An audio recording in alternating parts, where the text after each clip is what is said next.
In a rare bipartisan move, the U.S. House passed a War Powers Resolution seeking to curb President Donald Trump's ability to continue military action against Iran without congressional authorization.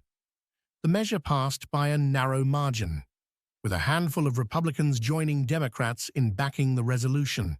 But the vote does not automatically end the conflict. The resolution still faces hurdles in the Senate and could ultimately be vetoed by the president.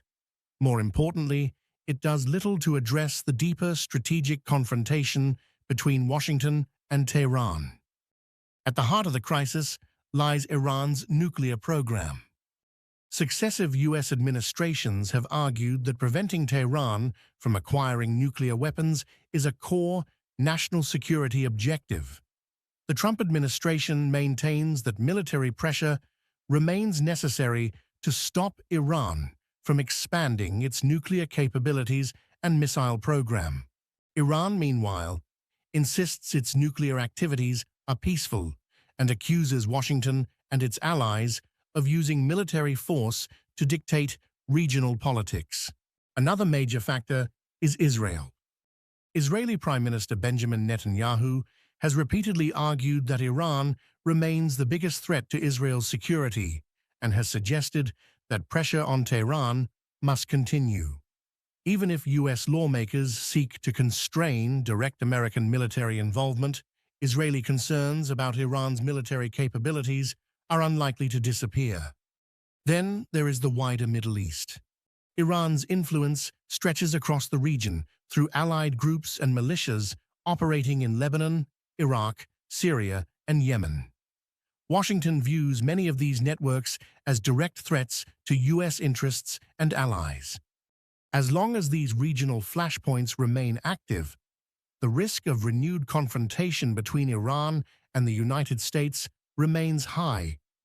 The House vote highlights growing political unease in Washington over the costs and risks of a prolonged conflict. But congressional opposition alone may not be enough to end the standoff. The strategic calculations driving both sides, from nuclear ambitions to regional power struggles, remain largely unchanged.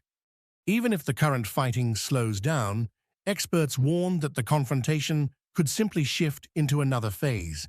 Diplomatic talks remain fragile, ceasefire arrangements are uncertain, and neither side appears ready to abandon its core objectives. The result is a conflict that may evolve, but is unlikely to disappear anytime soon.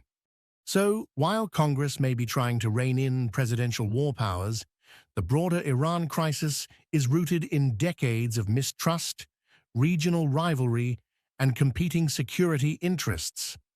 For now, the House vote may change the political debate in Washington, but it is unlikely to bring a lasting end to the conflict. If you like this video, then like, share, and subscribe to Mirror Now.